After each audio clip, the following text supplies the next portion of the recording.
আমার নাম হচ্ছে অভিরূপ কারফা। তো আমি এখন মানে শীতকালে ছুটিতে আমি আমার মামার বাড়িতে এসেছি।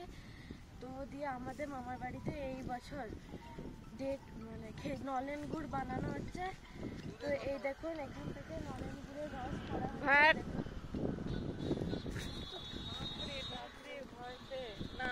বলো বলো বলো, হচ্ছে হচ্ছে হচ্ছে। আমার গলায় এসে হ্যালো বন্ধুরা, আমার নাম সুদীপ্তি। তো এবারে পুজোর ছুটিতে আমি এসেছি আমার গ্রামে ভিটা রায়পুর। এখানে আমরা খেজুর গুড় বা নলেন গুড় বলতে পারি। তো আমরা আজকে একটা পুরো ট্যুর দেবো এই পুরো জায়গাটাকে। তো সবার প্রথমে দেখতে পাচ্ছেন আপনারা এই হাঁড়িগুলো, আর তারপরে এই গাছের এই জায়গাটা প্রথমে চেঁচে নেয়।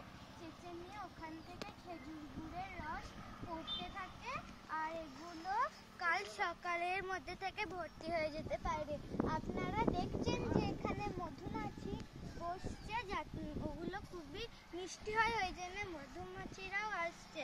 তো এরপরে এগুলো আমরা ভর্তি করে আমরা এগুলো একেবারে উনুনের কাছে নিয়ে গিয়ে এগুলো ফোটাই। ওগুলো সব অনেক সকালবেলা হয়। তো উনুনের কাছটা এবার আমরা যাবো বন্ধুরা।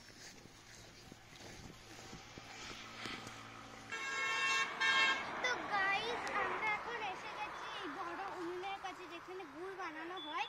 এখন তো গুড়টা বানানো হচ্ছে না কেন, ওগুলো যখন হাঁড়িগুলো একেবারে ভর্তি হবে তখনই হবে। তো এটা আমি বললাম যে ওটা কাল সকালে ভর্তি হবে। তো কাল সকাল সকাল এখানে সেই গুড়গুলো ফুটিয়ে খেজুর গুড় বানানো হবে। আর আমাকে যদি জিজ্ঞাসা করো, এই খেজুর গুড়গুলো খুবই সুস্বাদু, মানে খুবই সুন্দর খেতে। তোমরা যদি এটা খাও তাহলে খুবই তোমাদের ভালো লাগবে। আর এটা একেবারে খুবই পিওর, এখানে কোনো ভেজাল জিনিস নেই। ওই জন্য উনুনে আমরা সেই গুড়টাকে ফুটিয়ে বানাবো খেজুর গুড়। এইটা খেজুর গুড়ের গুড় আর কড়াই।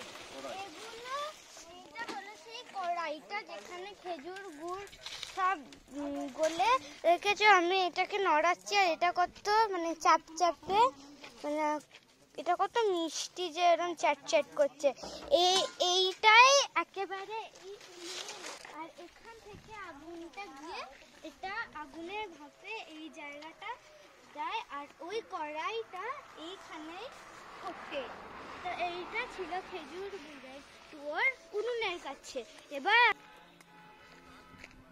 তো আমরা আবার এসে গেছি প্রথমে যেখান থেকে আমরা শুরু করছিলাম, কেন এই জায়গাটাতেই খেজুর গুড়ের ওই গাছগুলো আছে, খেজুর গাছ।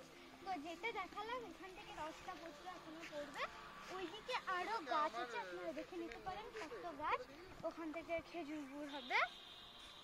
এদিকের গাছগুলোতে সবকটাতেই হাঁড়ি দেওয়া আছে। দেখো এখানে একটা হাঁড়ি, টোটাল 1200 গাছ। আর এদিকে আসুন, এদিকে একেবারে এখানে মৌমাছিরা আছে।